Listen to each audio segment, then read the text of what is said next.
Morning everyone. व्यास sir बोल रहा हूं। आज आपके समक्ष हिंदी विषय सीबीएसई स्टैंडर्ड 9th और 10th लघु कथा लेखन। ये लघु कथा लेखन है क्या? एक तो आपको कोई शीर्षक के रूप में एक पंक्ति दी जाएगी, कोई कहावत हो, कोई मुहावरा हो, कोई अच्छी पंक्ति हो, वो लिखकर आपको इस पर डिस्क्रिप्शन करना है, एक्सप्लेन भी करना है। आपको उस पर एक कहानी बनानी है दृष्टांत के द्वारा माध्यम से। एक दृष्टांत के माध्यम से आपको पूरी कहानी को समझाना है और लास्ट में मॉरल, उस कहानी का मॉरल क्या है, बोध क्या है, वह भी आपको समझाना है। आपके समक्ष कुछ पंक्तियां आपके समक्ष रखी हुई। मजहब नहीं सिखाता आपस में बैर रखना। इस पंक्ति का अर्थ होता है, धर्म ये नहीं सिखाता है कि इंसान इंसान के बीच में लड़ाई हो, झगड़ा हो।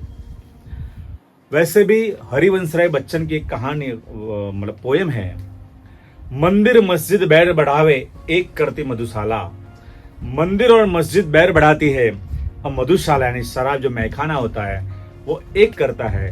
तो इंसान को मंदिर और मस्जिद को प्रायोरिटी देने से बजाय इंसान को चाहिए कि यूनिटी में आए। मंदिर में इंसान हिंदू जाता है, देरासर में जैन जाता है, गुरुद्वारा में पंजाबी जाते हैं, चर्च में क्रिश्चियन जाते हैं, मस्जिद में मुसलमान जाते हैं, लेकिन होटल में सभी लोग जाते हैं।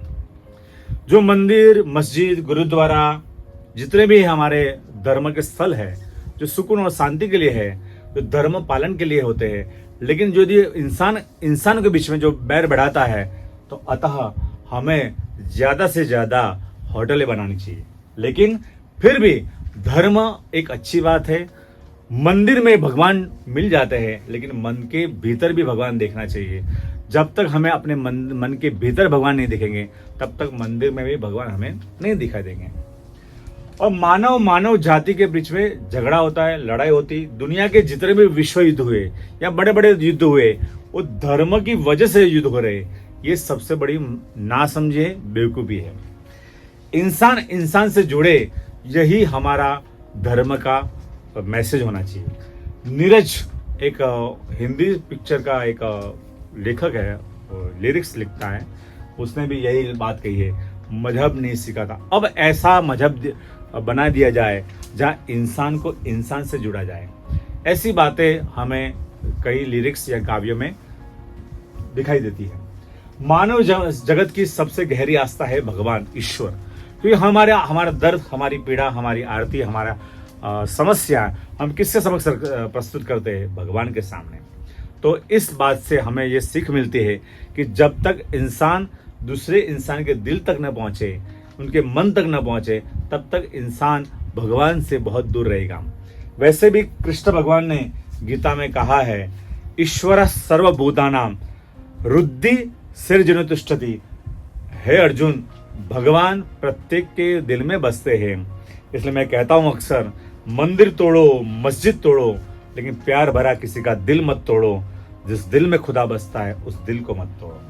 तो ऐसी बातें आप लिख सकते हो पंक्ति में।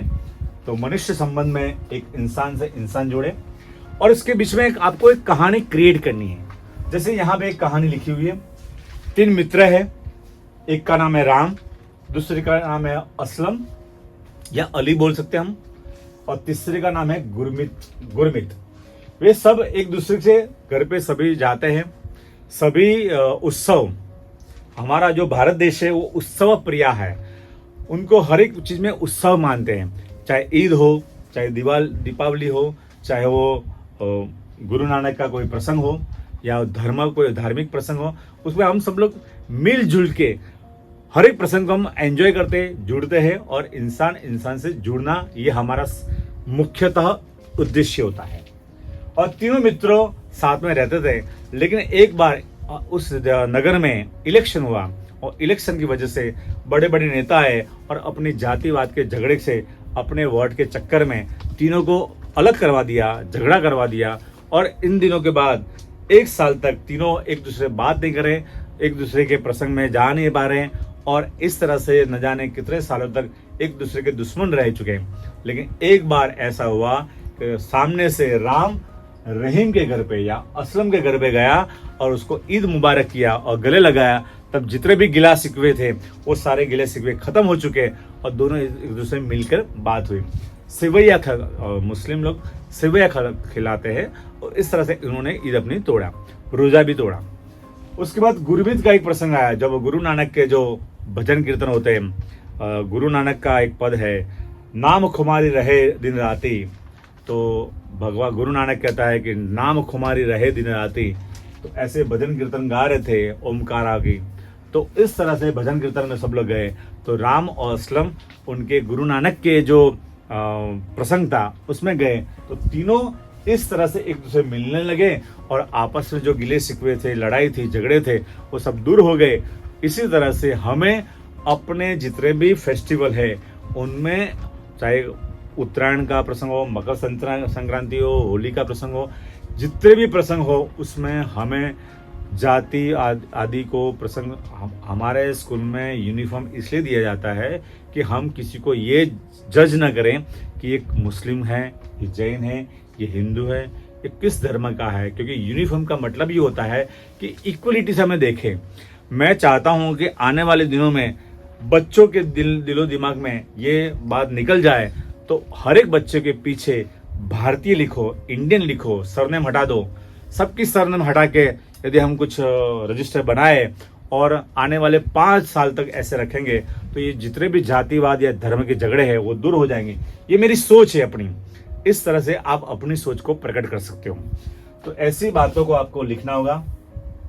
वे एक दूसरे के धर्म का सम्मान करें, हम एक दूसरे का सम्मान करें, उनके धर्म के, उनके जो रीति रिवाज है, उनके विचार है, उनकी जो फिलोसॉफी है, उनके धर्म के पीछे। इस्लाम का शब्द का होता है शांति प्रिय। हरियाली क्रांति, मैंने एक बहुत सालों पहले जीएमडीसी ग्राउंड में एक लाइन पढ़ी थी, तो वहां लिखा था हरियाली क्रांति होनी चाहिए। हरियाली क्रांति क्या है? हरियाली क्रांति वैसे तो एक अलग टॉपिक है कि भाई हमें खेतीबाड़ी में क्रांति आनी चाहिए। मेरे हिसाब से हरियाली क्रांति वो है जहां हरी और अली दोनों जब जिस दिन मिल जाएंगे उस दिन इस देश में हरियाली क्रांति हो जाएंगे। यानी हिंदू और मुस्लिम के जो झगड़े है, लड़ाई है, जो वैमनस्य है, जो झगड़ा हो रहा है, वह जब तक दिलों की दूरी नहीं खत्म होगी तब तक हम इंसान से नहीं जुड़ेंगे। हमारा एक ही धर्म होना चाहिए, मानवता, इंसानियत। 2 ही जाति है दुनिया में, पुरुष और स्त्री, और एक ही धर्म होना चाहिए, इंसानियत। यदि इंसानियत होगी तो जितनी भी हमारे देश में जातियां हैं वो जातियों को दूर करना चाहिए।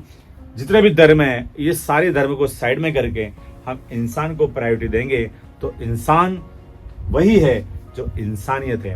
जैसे शक्कर में मीठा ना हो तो शक्कर नहीं बोलेंगे, मिर्ची यदि तीखी ना तो मिर्ची नहीं बोलेंगे, वैसे ही मानव में मानवता ना हो, इंसान में इंसानियत ना हो तो उसको इंसान बोलना बेवकूफ़ी होगी। तो इस तरह से आप अपने विचार को प्रकट कर सकते हैं। और हमें इस कहानी से और इस बातों से हमें ये पता चल रहा है कि मजहब तो एक ही होता है।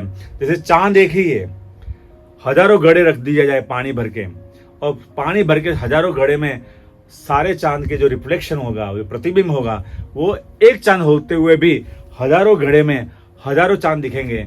वैसे भी हमारा जो शरीर है वो गड़ा है। सब घट मेरो साइयों, खाली घट नहीं कोई, बलिहारी उस घट की जा घट में प्रगट होए। भगवान हमारे भीतर है। जब तक मैं अपने भीतर भगवान को नहीं देख पाऊंगा तब तक हमें दूसरे इंसान में भी भगवान नहीं दिखेंगे। ये 100% गारंटी के साथ बात कर रहा हूं। वैसे ही हमें मजहब नहीं सिखाता आपस में बैर रखना। तो ये सारी बातें मैंने हरिवंश राय बच्चन की बात कही, मैंने नीरज की बात कही, मैंने अपनी 2-3 पोयम कही। तो ये सब बातें आप लिखोगे तो आपका जो लिखावट है बहुत ही मज़ेदार, आकर्षक और एट्रैक्टिव लगेगा। और मुझे लगता है आपको 5 में से 4.5 मार्क्स तो मिल ही जाएंगे। बस काट छाट करो, तब आप पेंसिल का ही प्रयोग कीजिए। तो इस तरह से मैं आपको लघु कथा क्रमशः आपको बताता रहूँगा। और अभी एक लघु कथा मैंने आपके समक्ष प्रस्तुत की है। धन्यवाद। अस्तु व्यास।